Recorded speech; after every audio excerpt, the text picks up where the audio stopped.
Hello मेरे दोस्तों। तो कैसे आप लोग? आशा करते हैं बहुत अच्छे होंगे।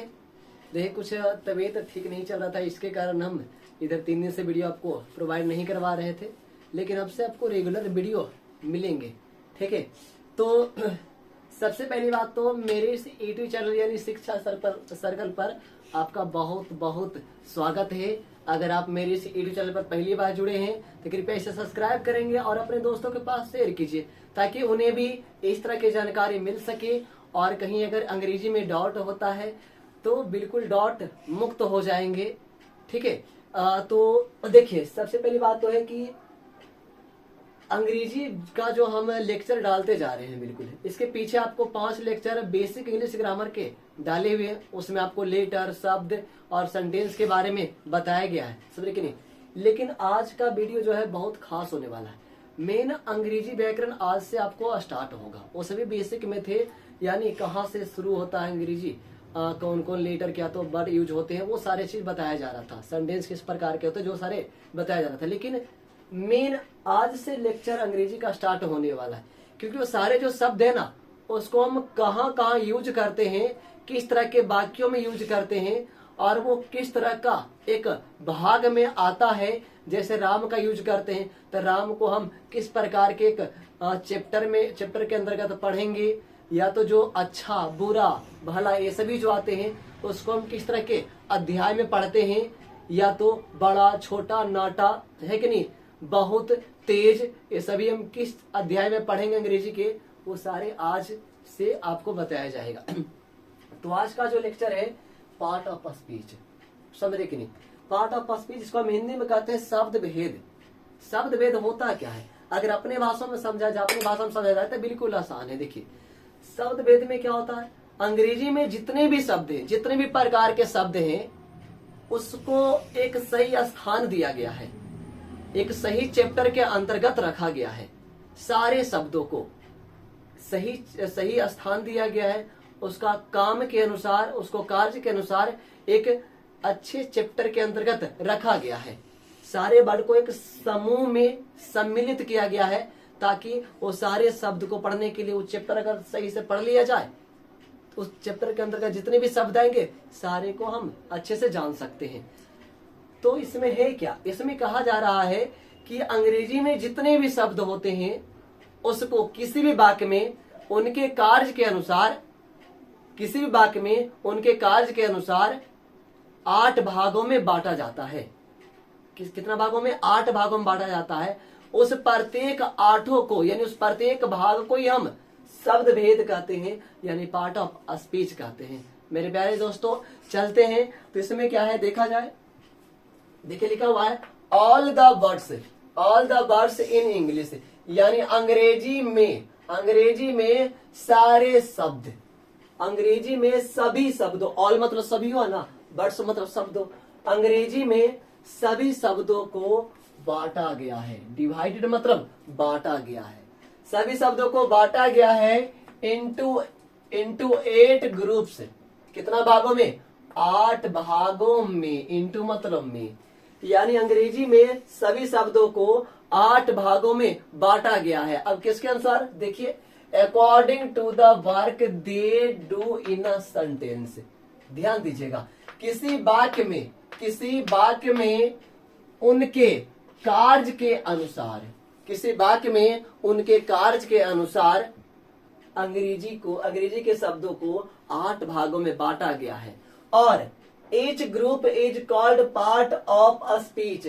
और देखिए प्रत्येक भाग को, ही जो 8 भाग है ना, उस प्रत्येक भाग को हम क्या कहते हैं? पार्ट ऑफ स्पीच, यानी शब्द भेद कहा जाता है। कुछ भी दिक्कत नहीं होगा।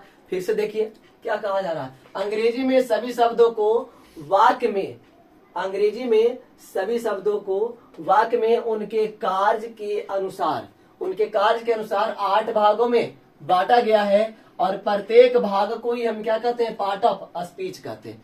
किसी भी शब्द को एक 8 भाग के अंतर्गत, यानी 8 अध्याय के अंतर्गत रखा गया है, उसी 8 अध्याय को हम क्या कहेंगे? पार्ट ऑफ स्पीच कहते हैं, यानी शब्द भेद कहते हैं। चलते हैं वो 8 है कौन कौन सा देखते हैं। ऐसा नहीं कि आप इसके बारे में पहले नहीं देखे होंगे, लेकिन आज कुछ खास तरीका से समझाया जाएगा। चलते हैं, देखिए कहा जा रहा है कि there are 8 types of part of speech, यानी पार्ट ऑफ स्पीच के है ना 8 भेद होते हैं, यानी शब्द भेद 8 तरह के होते हैं, क्योंकि 8 भागों में वर्गीकृत किया गया है।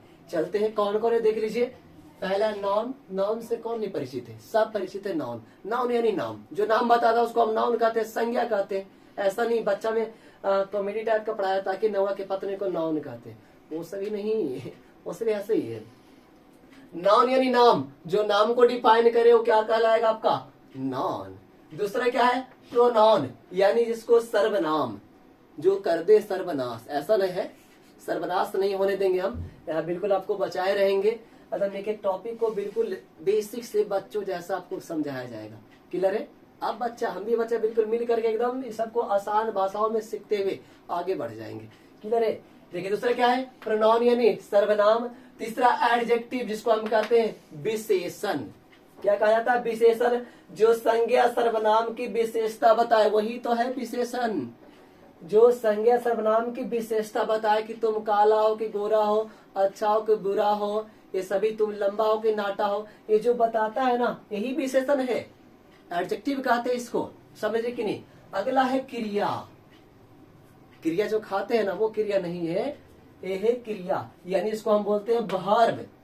क्या है ये? वर्ब का अलग टॉपिक है, इसका एक काम है, अहम चीज जो काम को बताता है ना।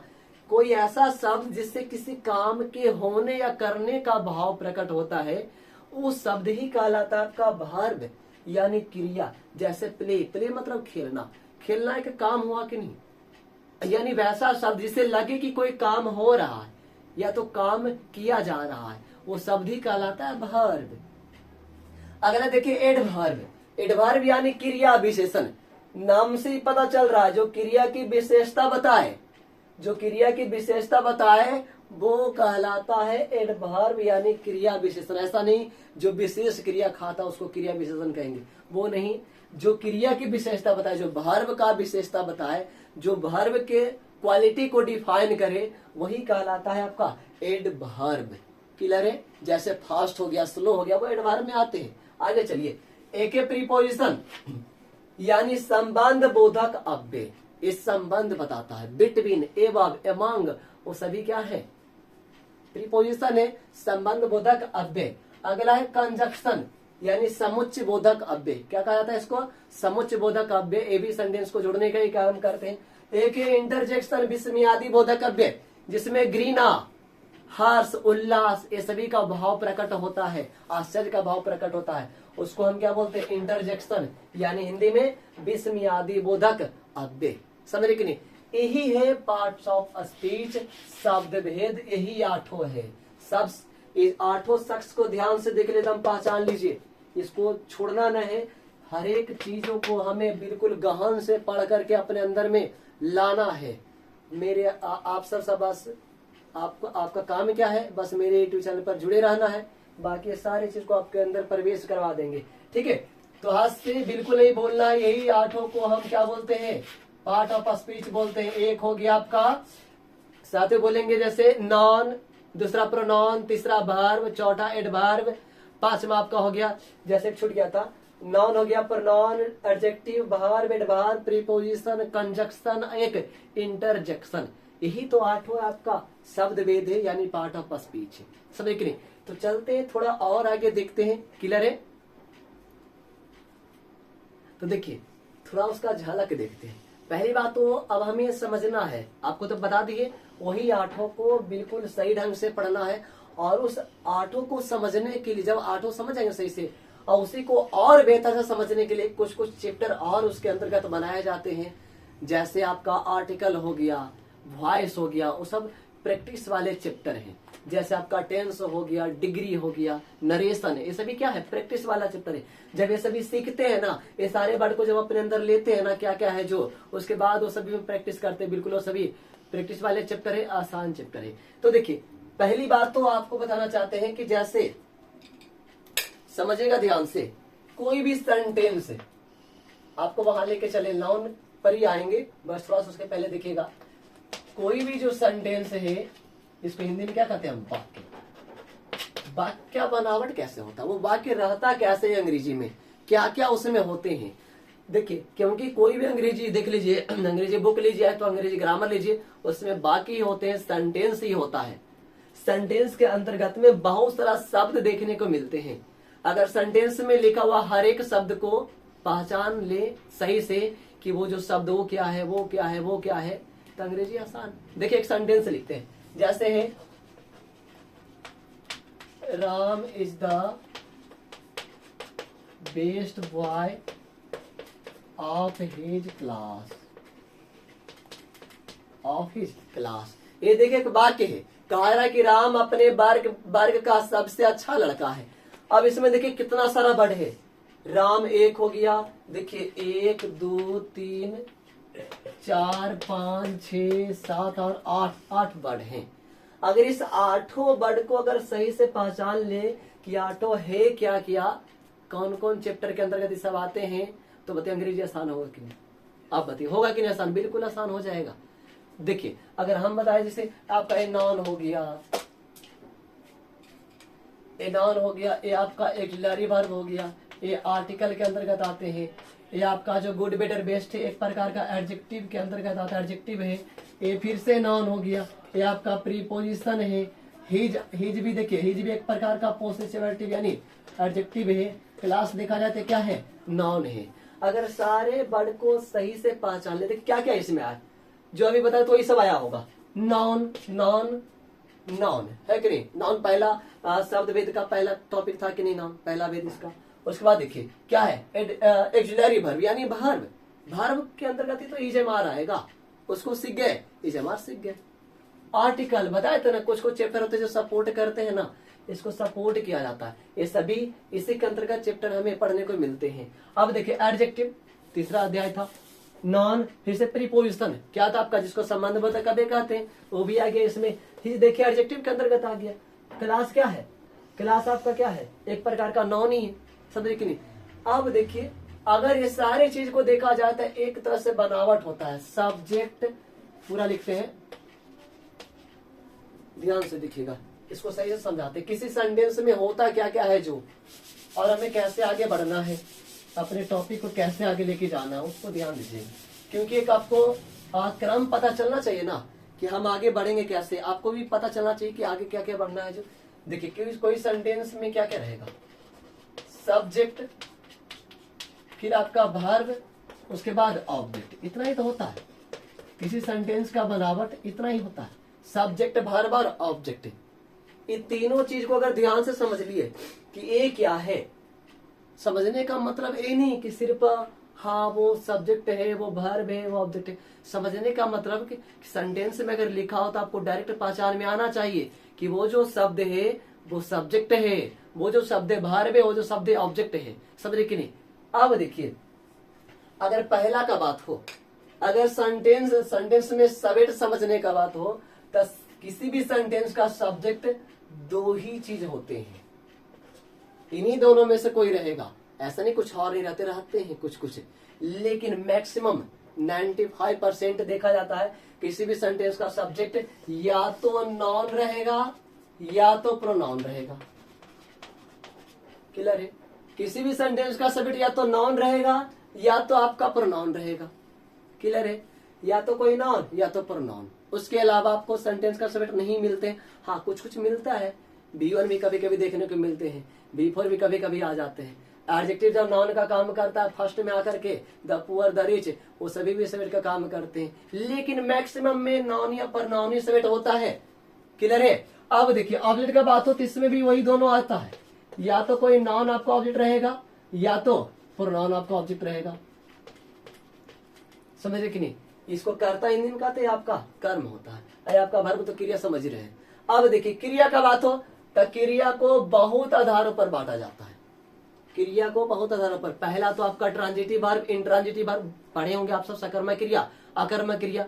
फिर एक होता है मेन वर्ब, जिसको B1, B2, B3, B4 और B5 के अंतर्गत रखते। एक एक्सिलरी वर्ब जो आया था ना अभी, इजमार एक्सिलरी वर्ब, उस आधार पर दो भागों में बांटा। फिर एक और आधार पर बांटा जाता है फिनाइट वर्ब और एक नॉन फिनाइट वर्ब, तो अलग बात है। अब इधर देखिए पूरा सब्जेक्ट को सही ढंग से समझने के लिए हमें नाउन और प्रोनाउन पढ़ना पड़ता है। अब देखिए नाउन अगर समझ गए तो नाउन के अंतर्गत में कुछ और चैप्टर आते हैं, यानी नाउन को सही ढंग से समझने के लिए इसके अंतर्गत में जो चैप्टर होते हैं उसको हमें समझना होता है, रिमेम्बर रखना होता है चीजों को। इसके अंतर्गत देखिए क्या क्या पढ़ना है हमें, बिल्कुल ध्यान से देखना। नंबर, क्या पढ़ना, number, singular number, plural number, बहुत सुने होंगे आप सब, समझे कि नहीं, बस ध्यान से यहाँ पर हमें समझना। जेंडर, जेंडर जिसको लिंग कहते हैं, masculine gender, feminine gender, common gender, neuter gender. अंग्रेजी में 4, हिंदी में 2, संस्कृत में 3, ए जेंडर। अंग्रेजी में 4, हिंदी में 2, संस्कृत में 3 होते हैं जेंडर। अब देखिए केस, यानी इसको बोलते हैं हिंदी में कारक, वो भी नाउन के अंतर्गत आता है। तीनों अध्याय नाउन के अंतर्गत आते हैं, यानी नाउन को बेहतर से समझने के लिए हमें नंबर, जेंडर और केस को गहन से पढ़ना होगा, गहन से समझना होगा, गहराई से देखना होगा। अब देखिए परनॉन, अब देखिए जब नाउन समझ जाते हैं तो नाउन के बाद हमें परनॉन समझना होता है, क्योंकि हर एक जगह नाउन शब्द का काम नहीं कर सकता, कहीं कहीं पर नाउन के बदले हमें कोई शब्द का यूज करना होता है, तो वो होता है परनॉन, इसका अहम भूमिका है। अब देखिए जब आपको परनॉन बताएंगे तो उसी के साथ आपको केस बताया जाएगा। नाउन के अंतर्गत हम नंबर और जेंडर सिर्फ यहाँ पर बताएंगे, और एक जो केस है वो परनॉन के अंतर्गत बताएंगे। ऐसा क्यों? क्योंकि केस में परनॉन वाला शब्द आएगा, इसलिए उसके अंतर्गत बताया जाएगा। यानी अब आपको पता चल रहा होगा मेरा सीरीज की कैसे कैसे आपको बताया जाएगा। देखिए सब्जेक्ट को समझने के लिए सबसे पहले आपको नाउन, अब नाउन को बेहतर बनाने के लिए फिर नंबर बताएंगे, फिर आपका जेंडर चलेगा, फिर परनॉन में जाएंगे तो उसके अंदर फिर केस समझना होगा हमें, समझ रहे कि नहीं। केस वो केस नहीं, ये वाला केस अलग है, कारक जिसको बोलते हैं, सब्जेक्टिव केस, ऑब्जेक्टिव केस और पोसेसिव केस, ये अलग बातें हैं, समझे कि नहीं। तो चलते हैं इस शख्स को, इसका इंट्रोडक्शन आज देख लेते हैं कि नाउन होता क्या है, जो थोड़ा सा, बाकी फिर कल आपका होगा, ठीक है। तो देखते हैं पार्ट ऑफ स्पीच का सबसे पहला टॉपिक स्टार्ट होने वाला है नॉन। क्या है? नॉन। नॉन यानी नाम। आज इसका सिर्फ परिचय बताएंगे कि होता क्या है, बाकी सीरीज बाई सीरीज इसको हम सीखते जाएंगे आगे के लेक्चर में, ठीक है। तो चलते हैं, इस शख्स है क्या, इसको ध्यान से देखते हैं। देखिए नाउन का मतलब सबसे पहले समझना है, नाउन का मतलब नाम होता है। इन नाउन किसको डिफाइन करेगा? नाम को, किसी भी चीज के नेम को ही डिफाइन करता है। कोई भी चीज के नाम को ही तो हम नाम कहते हैं। ब्रह्मांड में जितने भी वस्तुएं हैं, जिसको हम देख सकते हैं या तो ना देख सकते हैं, जिसे हम गिन सकते हैं या तो ना गिन सकते हैं, समझ रहे कि नहीं, जिसे माप सकते हैं, तौल सकते हैं, वो सारे के सारे का कुछ न कुछ तो नाम होगा। उस नाम को ही हम क्या कहते हैं? संज्ञा यानी नाउन कहते हैं। थोड़ा थोड़ा समझिए, एन से नाउन, एन से नेम, जो नेम को डिफाइन करे वो होता है नाउन। किसी भी चीज के जो नाम को बताए उसी को तो हम नाउन कहते हैं। सारे चीज नाउन। ए देखिए नाउन, इसको चौक बोलेंगे, एक्स का नाम हो गया, नाउन हो गया। ये शर्ट आपका, इसको शर्ट बोल रहे हैं, नाम हो गया, समझ रहे कि नहीं। हम लड़का है, लड़का भी एक नाम हो गया। मोबाइल आपका वो भी नाउन हो गया। स्टैंड आपका नाउन हो गया। बैग नाउन हुआ। लाइट नाउन हुआ। ये सभी बोर्ड नाउन हो गया। सारे के सारे जो दिखते हैं ना, सब नाउन है। हम सब नाउन से बिल्कुल जुड़े हुए हैं। सुबह से लेकर के शाम तक, सोते समय तक, टोटल चीज नाउन से कनेक्टेड, हमें बिल्कुल कनेक्टेड है, क्योंकि हर एक वस्तु का अपना अपना एक नाम होता है। अब वही तो नाम आपका नाउन है, वही नाम आपका क्या है? नाउन है, समझ रहे कि नहीं। तो डिफाइन क्या करेगा, किसको प्रदर्शित करेगा, क्या चीज बताएगा जो, तो ध्यान से देखिए। ये जो है ना डिफाइन करता है, नाउन डिफाइन करता है, ये डिफाइन करेगा name of anything, name of anything, समझेगा। ये प्रदर्शित करता है, डिफाइन का मतलब होता है प्रदर्शित करना। ये जो है नाउन जो है प्रदर्शित करेगा किसी भी चीज के नाम को। एनीथिंग मतलब कोई भी चीज, कोई भी चीज में सब चीज आ गया। सभी चीज के नाम को जो डिफाइन करे वही तो आपका नाउन है। कोई भी चीज के जो नाम है उसको अगर कोई डिफाइन करता, कोई साल से हमें पता चलता है कि नहीं नाम है, तो क्या हो गया? आपका नाउन हो गया। आप देखिए कोई भी चीज में क्या क्या आ सकता है, कोई भी चीज में बहुत सारी चीज का नाम, जैसे पर्सन का नाम आ गया। पर्सन यानी व्यक्ति, व्यक्ति का कोई नाम, मोहन, सोहन, गोलू, मोलू, लालू, ये सभी क्या है? व्यक्ति है। लड़का हो गया, लड़की हो गया, आदमी, औरत, अंकल, चाचा जी, दादाजी, मम्मी जी, ये सभी क्या है? व्यक्ति हुए कि नहीं? तो एक नाम है सबका, तो क्या आपका हो गया? नाउन हो गया। कोई जगह हो, प्लेस, स्थान का नाम हो, स्थान का नाम, घर आपका हो गया, पटना, बिहार, झारखंड, रांची, चले जाइए इंडिया, और बाहर जाइए पाकिस्तान, श्रीलंका, अमेरिका, सब एक जगह है, जगह का नाम है, वो सभी क्या है? आपका नाउन है। और देखिए एनिमल, कोई जानवर का नाम आ जाए, कोई भी जानवर का नाम ले लीजिए, टॉमी, मोनी, मतलब टॉमी कुत्ता का नाम होगा जी, कुत्ता भी हो गया आपका, बिल्ला, बिलाई, उलाई, ये सभी आ जाएगा किसमें? नाउन के अंतर्गत आएंगे। आपका भैंस हो गया, गाय ले लीजिए, है ना, कोबरा लीजिए, सांप लीजिए, वो भी किसमें आएगा? नाउन, वो भी एक प्रकार का नाउन है। उधर नहीं, मतलब उधर नहीं दिमाग लेना है, उधर नहीं सोचना है, ये तो ऐसे भी डर लगेगा, वहां पर ही बता जाएगा, समझ कि नहीं? उधर नहीं समझना है। यानी वो भी किसके अंतर्गत आएंगे? नाउन के अंतर्गत। जितने भी जानवर है, कीड़े मकोड़े, सब का एक नाम है, नाउन है। अब देखिए थिंग यानी वस्तु,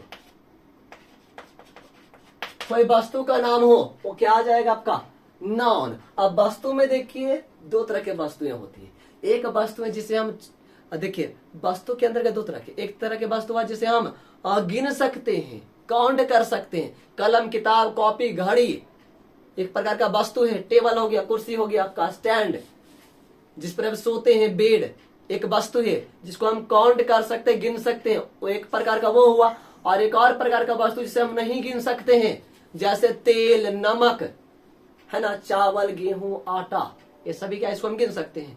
बताओ तो चांदी सोना को गिन सकते? नहीं गिन सकते। दूध को गिनेंगे, पानी को गिनेंगे, गिनते गिनते बूढ़े हो जीवो, लेकिन गिनाएगा नहीं, समझे कि नहीं? तो दो तरह के वस्तुएं, एक जिसको हम काउंट कर सकते हैं, दूसरा तरह के वस्तु जिसे हम काउंट नहीं कर सकते हैं। वो दोनों तरह के वस्तुओं का कुछ न कुछ तो नाम होगा।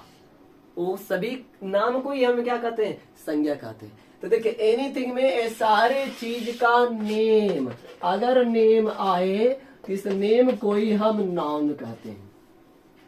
मेरे प्यारे दोस्त, ये सारे चीज का अगर नाम आए तो नाम को ही हम क्या कहेंगे? नाउन कहेंगे, संज्ञा कहेंगे। अब बात आता है कि देखिए बहुत तरह का नाम होता है, कुछ ग्रुप को डिफाइन करते हैं, उसके लिए एक अलग पार्ट है नाउन का। नाउन के अंतर्गत भेद जिसको बोलते हैं, एक वह खास नाम को बताएगा, है ना, मोहन, सोहन, राहुल हो गया, प्रिया हो गई, है कि नहीं, गीता हो गई, है ना, आपका सोनी हो गया, ऐसे भी नाम है, उसको एक अलग भाग में रखा जाएगा।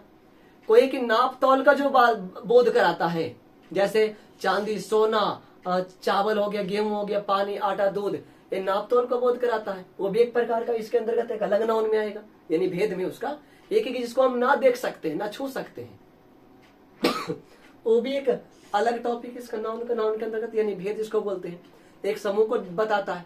तो उसके अंतर्गत यानी इसको और बेहतर से समझने के लिए, ये तो बात हुआ कि नाउन क्या होता है, जो किसी भी चीज के नाम, लेकिन इसको और ढंग से समझने के लिए इसका हमें पार्ट में जाना पड़ेगा कि नहीं, कितने भेद होते हैं उसको समझेंगे, ध्यान से दम समझेंगे, फिर नाउन हलवा हो जाएगा, जिसको चम्मच में डालिए खा सकते हैं, आइसक्रीम बना लीजिए खा सकते हैं, लस्सी बना लीजिए पी सकते हैं।